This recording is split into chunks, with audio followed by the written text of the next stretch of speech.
This video is going to be how to turn on the oxygen kennel. So this is our main oxygen kennel. We have two smaller units. This one is always used first. These ones are harder to regulate temperature and to kind of monitor oxygen level, so our oxygen percentage, but they are our backup. So in case we have a patient in this one and we have another patient that comes in also needing oxygen, we can use one of the other two kennels. But for this main kennel here,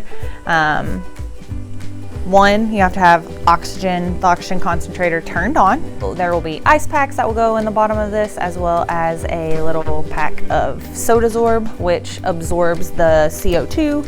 So of course, as an animal is inhaling oxygen and they expire CO2, and since this is a closed chamber, we have to have somewhere for the CO2 to be absorbed so that they aren't getting carbon dioxide poisoning. So there's a little cheat book that lives here on top of the oxygen kennel with all of the oxygen stuff. So there's extra tubing.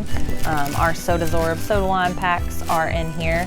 Again, they absorb carbon dioxide, so they have to stay in a sealed bag, otherwise they will all turn purple. But there's some cheat stuff on here as far as humidity level, oxygen concentration, about working the flow meter, the temperature, when to change the soda lime, that type of stuff. There's also a much more detailed, that's kind of like a quick reference, that's why it lives over there. There is more detailed information and kind of step-by-step stuff in this treatment book. So it lives up here above our treatment counter, but everything is written in here. So oxygen kennel setup, appropriate oxygen delivery, weaning patients off of oxygen, yada yada. So there is a whole step-by-step over here on how to set up the kennel itself. First thing, obviously, when setting up an oxygen kennel is we need the oxygen to be turned on. So our oxygen concentrators, there are two of them. One services our OR and or surgical suites, and then the other one services the treatment floor, which is where our oxygen kennel is. So our treatment floor, and they're labeled, and then our surgery oxygen concentrator. So there's an on switch, you literally turn it on. This is your flow meter, so it will go all the way up to 10, and typically just turn it up kind of as high as possible, but it will service multiple areas on the treatment floor. And then out here for the large oxygen kennel, so for this one, we have this servicing it, so notice the tube is attached to there. This other flow meter here is servicing this oxygen kennel. However, with that one oxygen concentrator on, both of these can work. But for the purpose of this video, this is the flow meter that we want to use. This flow meter, and there is a note, should always be set at 15 liters. So even though your concentrator back there only says 10 liters, the purpose of getting enough pressure out to go through our tube and to service this larger kennel, this stays at 15. So then on our kennel, there is a button that says turn on. You click it, the machine comes on. So then, and always to make sure that this door is completely closed. Obviously air intake, so if this door is open, room air is getting into here as well as the machine pumping oxygen into there, but you're not going to be getting full oxygen in the kennel because you've got room air going in. So before we put our ice packs and our Sodasorb in, want to turn the machine on. We know that it's running, our door is closed, our flow meter here, there's a lot of flow meters, on the front of the kennel, you want to turn all the way up. So your little ball here will be up around the 10.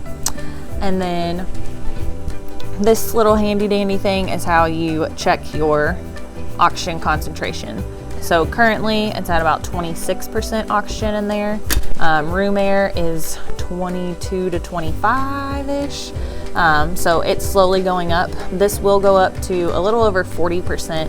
However, any oxygen concentration over 35% is the same. So if a patient is at 42%, it is not doing any more of a benefit than if they were at 35%. But this is how you tell what your concentration's at. So again, we want this flow meter all the way up until our kennel reaches that 35% concentration.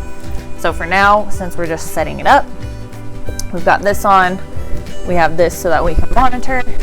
And then, because obviously we want our oxygen level to build up, so we don't want to be opening, closing the kennel multiple times. So in the freezer is where our ice packs live. So these are the ice packs that will live under the tray, these little flat ones. So, and you do want at least 2 ice packs, but there are 3 slots in here. For now, we'll do 1 ice pack. So here, under our tray, and look, here's so this SodaZorb obviously is used. It has taken in carbon dioxide, which is why it is now purple. So we would take that one out and then we would refill that with SodaZorb, but this is when we would put another one and it would go over here in this corner. And then here in our bottom 3 slots, so this is where our air is coming out. Obviously that's where our tube is hooked on the front. So here's where all the oxygen is coming out. So you always want to put an ice pack here just because the air is blowing, so it's able to kind of help circulate the coolness of the ice pack. But you'd want to slide your ice packs into here.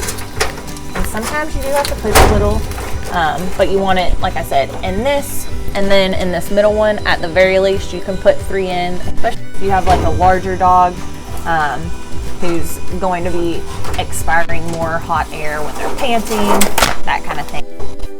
You can do 3 so that to help keep the machine. But then we would set that up, and again, close this. This has an alarm, so if our humidity is lower than what is set, or if our temperature is lower or higher than what is set, the alarm will beep. You can silence it, but again, as long as you know that you're checking this to make sure that it's not 89 degrees in here or that our humidity isn't 90%. If you do need to adjust something, so say you have a patient that is hypothermic when they come in, so cold, you can change the temperature. This can only blow warm air, so it cannot be an air conditioner, which is why we have to use the ice packs. But you can change your temperature setting to go up in order to heat up the patient while they are in here. But again, you have all that set up, and so now we don't want to have to open our door any more than we need to, especially until our oxygen concentration gets up. So see, again, we had opened the door, so now it's having to work its way up.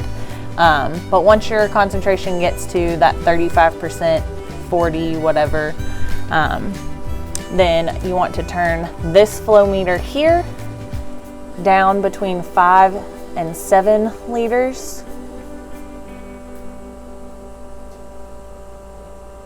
Whatever it kind of takes to keep our oxygen level where we want it. So you just got to let it essentially blow oxygen hard and fast to get that concentration up. And then once it's reached that, it will maintain itself at a lower liter level. And then that way too, it helps if you have multiple patients, then you don't have one machine kind of essentially hogging all of the oxygen. And then to turn it off, again, right here on this front screen, there's an off button, confirm off, and then the machine will go off. And then you would want to take your ice packs out, your SodaZorb out, and then you clean the machine. On the inside, only use Windex on the glass. There's a sign. And that's oxygen concentrator setup.